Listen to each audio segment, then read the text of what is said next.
the Honorable Ramsey Sulemana Adama as he delivers his speech. Anna Chairman, the Reverend Ministers present, the DC's rep, college principal, staff, security services, my brother, Japan. I think the man was saying that Japan was his teacher. Yeah, he taught you. Japan was my junior. So you see, I am the senior of your teacher. Yes. I am a senior man. But please, I have seniors here. But when I went to vocational school in Form 1, your college secretary, he was the senior prefect. He was Obiawa the master. In fact, he was a senior prefect, and we were all from Yabraso. So I was staying in his cubicle, even though I was a day student. But as I sat at the back,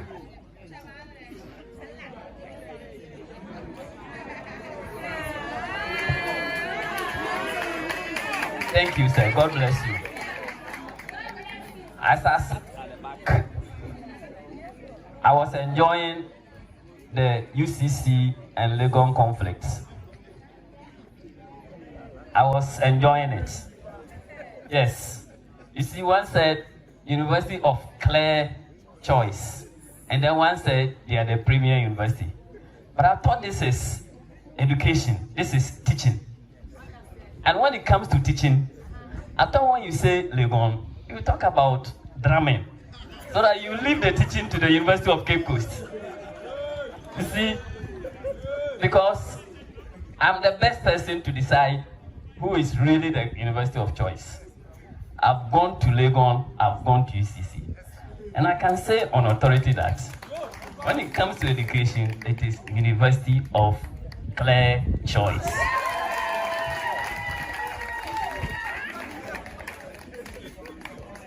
You didn't know I was UCC.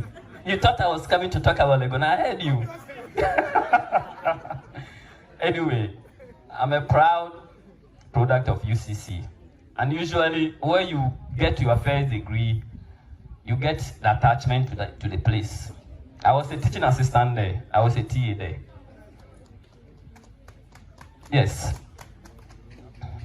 University of Cape Coast, that is where you are affiliated to.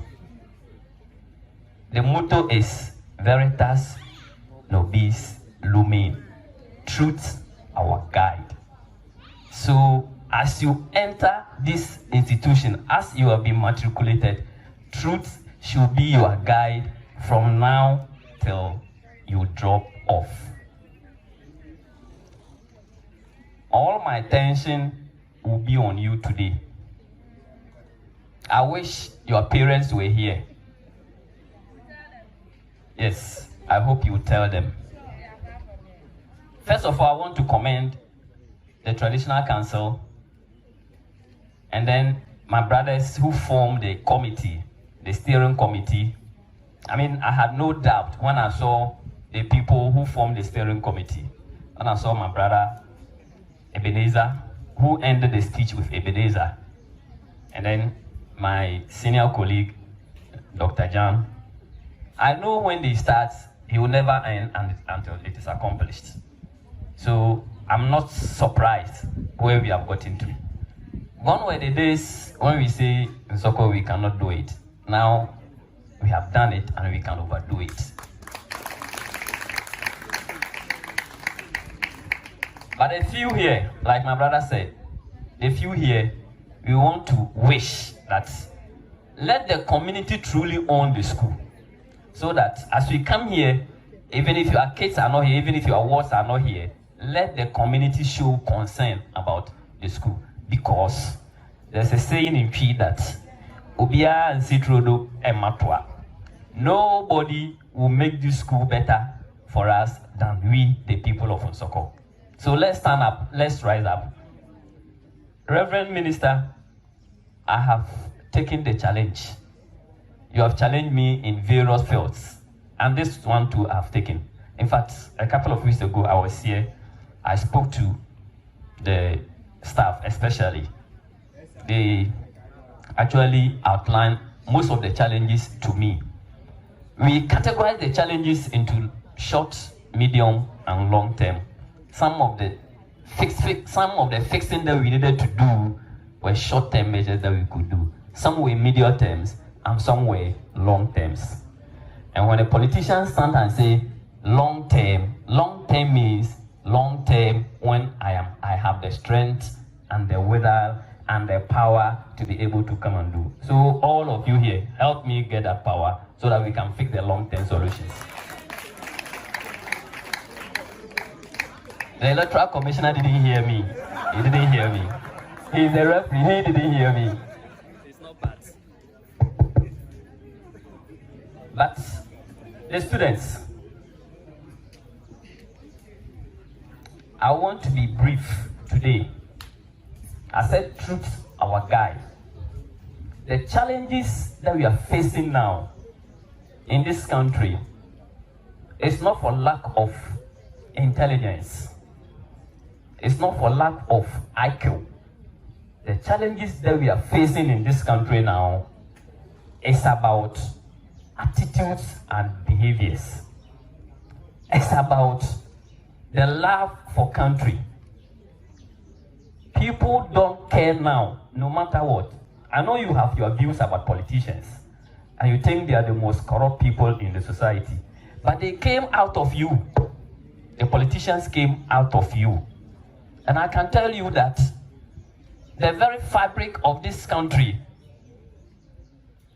is seriously under threat because of our attitudes and our behaviors.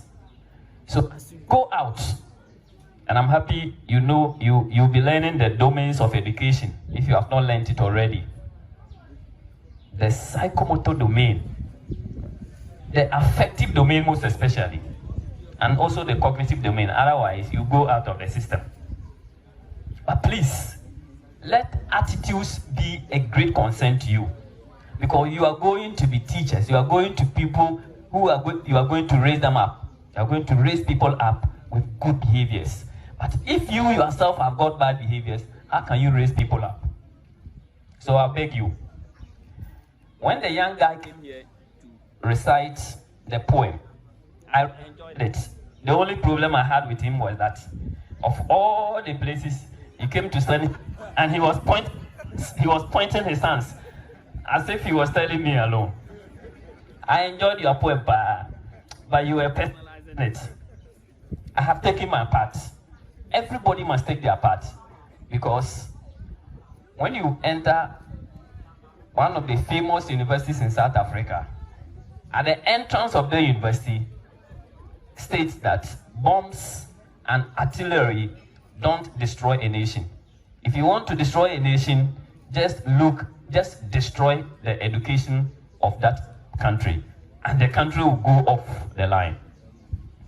We really need to stand up, and there are no better people to stand up than those who are going to educate our future generation. So please, as you come here, pick it up right from the beginning. Let these three domains influence you, so that the attitudes and the minds that you are going to mold will be beneficial, not only to you and your family, but to the nation at large. The last time I came here, I told you a story. That story was like a summary. Not all of you were here. Nana Chairman.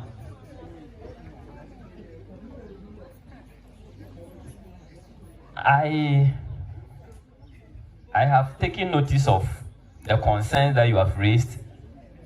I've taken notice of the challenges of the school, and we will fix them.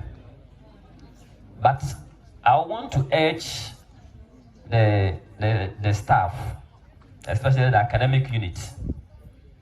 There is something that we did in Nsawkaw when the school. I was the academic coordinator in Nsawkaw. as you come to lay the students' results,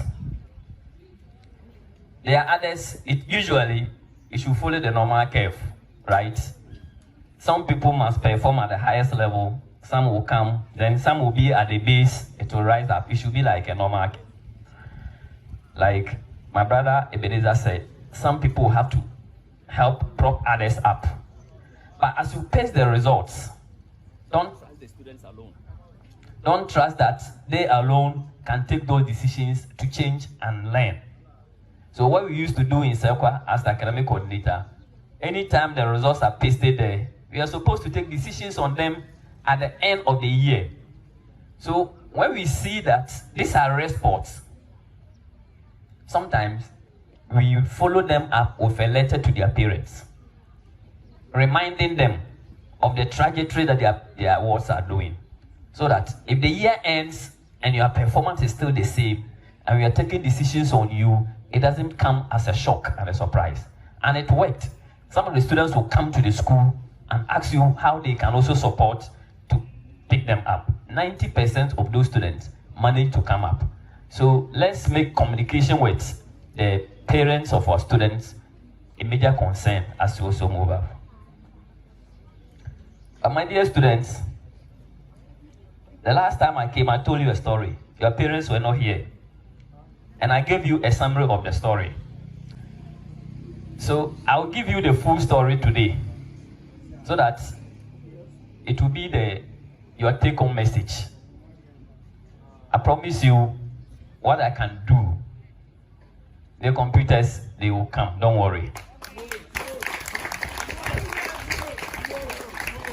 But don't tell me tomorrow.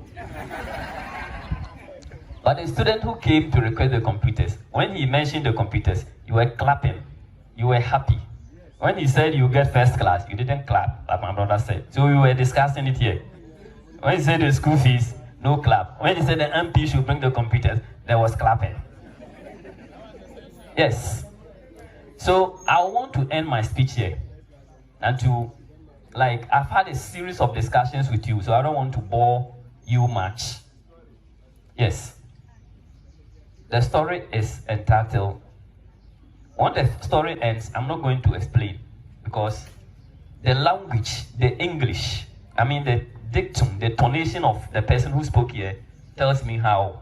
It is enough for me to just make conclusion that you people, you know the thing, you are good. Yes.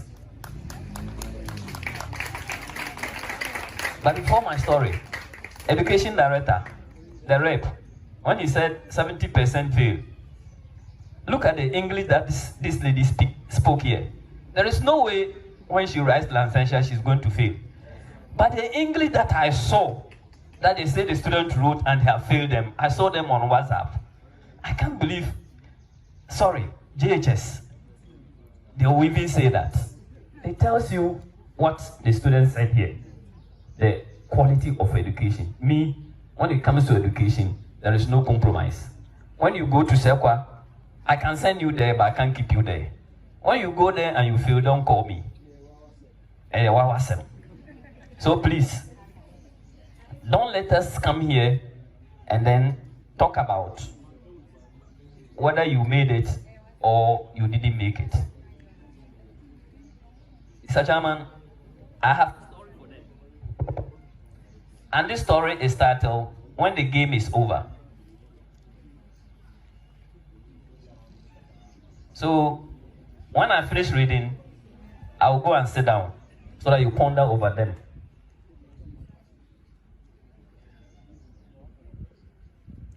So, a boy was sent by his father to urgently buy him food from a restaurant.